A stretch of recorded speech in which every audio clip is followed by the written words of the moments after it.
Bonsoir mes amis. Il y a quelques semaines, je me trouvais sur un pont à Paris, en plein après-midi. Rien de particulier, une scène ordinaire. À un moment, je remarque un couple un peu plus loin sur le pont. Et là, sans préparation, sans intention, une pensée brutale surgit. Les pousser dans la Seine. Juste une pensée fulgurante, absurde, qui apparaît et qui disparaît presque aussitôt. Et sur le moment, il ne se passe rien. Aucun geste, aucun mouvement du corps, aucun passage à l'acte. Le réel, lui, reste parfaitement calme. Mais le problème commence après. Une seconde pensée arrive, très différente de la première. Je me dis, si cette pensée est venue, est-ce que j'ai pu faire quelque chose sans m'en rendre compte, dans un moment d'absence?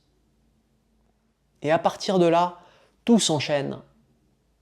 Le doute, l'angoisse, le besoin de vérifier mentalement la scène, de la reconstruire, de la revivre, de chercher un indice, un détail qui confirmerait ou infirmerait ce soupçon. Alors même que les faits sont là. Aucun cri, aucune agitation, aucune réaction autour, aucun effroi immédiat au moment de la pensée. Et pourtant, malgré cette évidence, une petite voix continue d'insister. Et si? Ce que je viens de décrire porte un nom. On appelle ça la fusion pensée-action. La fusion pensée-action est un mécanisme psychique fréquent, souvent méconnu et angoissant pour celles et ceux qui le vivent. Elle apparaît quand la frontière entre ce que je pense et ce que je fais commence à se brouiller. Dans ce fonctionnement, le psychisme agit comme si penser un acte revenait à l'avoir commis, ou comme si le simple fait d'y penser augmentait fortement la probabilité de passer à l'acte. Autrement dit, la pensée cesse d'être un simple processus mental. Elle devient elle-même un danger réel ou une faute morale. Cette confusion repose sur un mélange entre trois choses pourtant très différentes. Penser quelque chose, désirer quelque chose et faire quelque chose.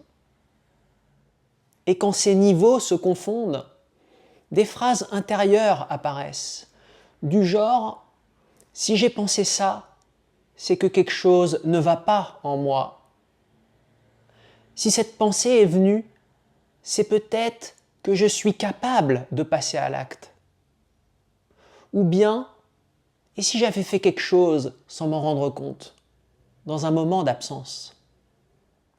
Dans la fusion pensée-action, la pensée devient terriblement persuasive, pour trois raisons principales. D'abord, parce qu'elle s'appuie sur une exigence morale très forte. Chez beaucoup de personnes concernées, penser le mal est déjà vécu comme quelque chose d'intolérable. Ensuite, parce qu'elle exploite l'angoisse. L'angoisse donne à la pensée une impression de vérité.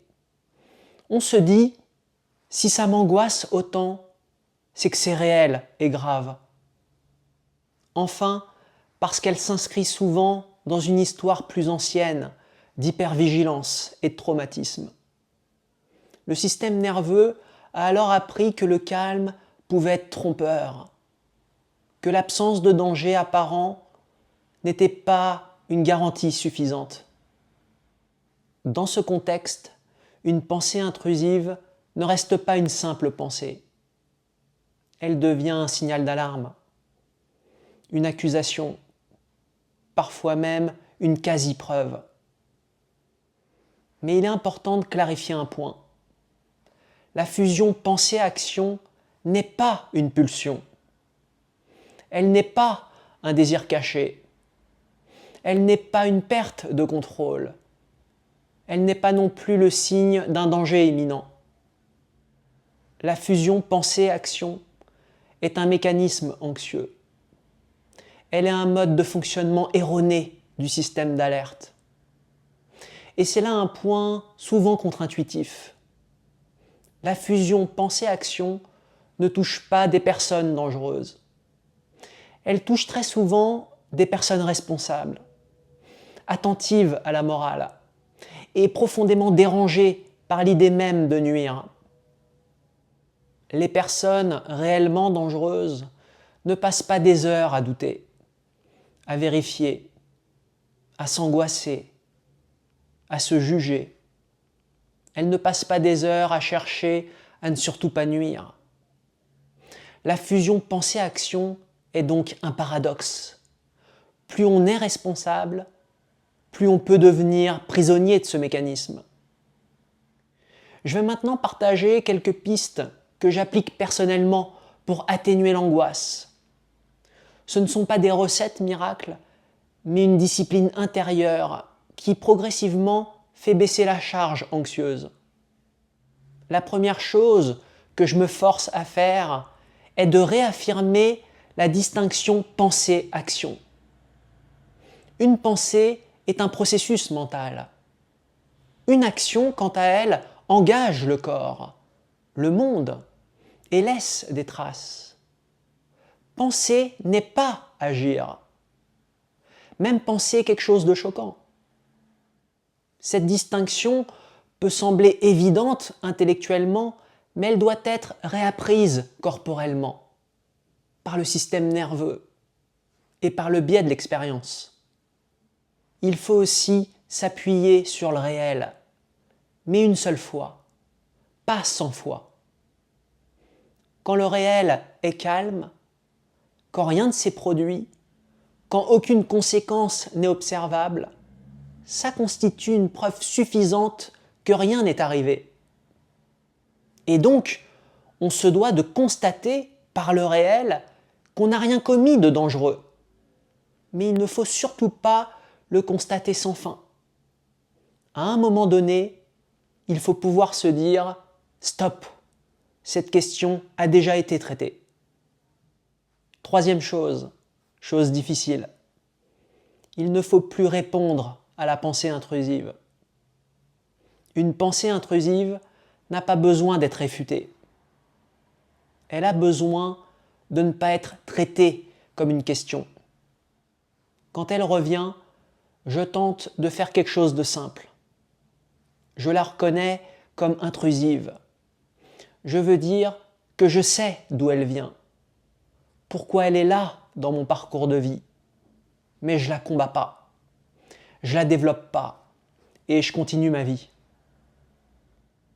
Quatrième chose que j'applique, c'est pas non plus une chose facile. Je laisse l'angoisse traverser le corps. Plutôt que de lutter contre l'angoisse, j'essaye de la ressentir pleinement, comme une vague qui monte et qui redescend. Non pas pour aimer l'angoisse, mais pour lui retirer son emprise et son statut de danger. L'angoisse n'est qu'une sensation. Elle n'est pas une preuve d'un danger réel. Dernière chose, continuer à vivre malgré l'inconfort. C'est peut-être le point le plus important. Ne pas attendre d'être apaisé pour créer, pour travailler, pour aimer, pour penser et pour transmettre. C'est souvent la vie vécue malgré l'angoisse qui finit par apprendre au système nerveux qu'il peut enfin lâcher. Je vous remercie de m'avoir écouté et je vous dis à très bientôt sur la chaîne.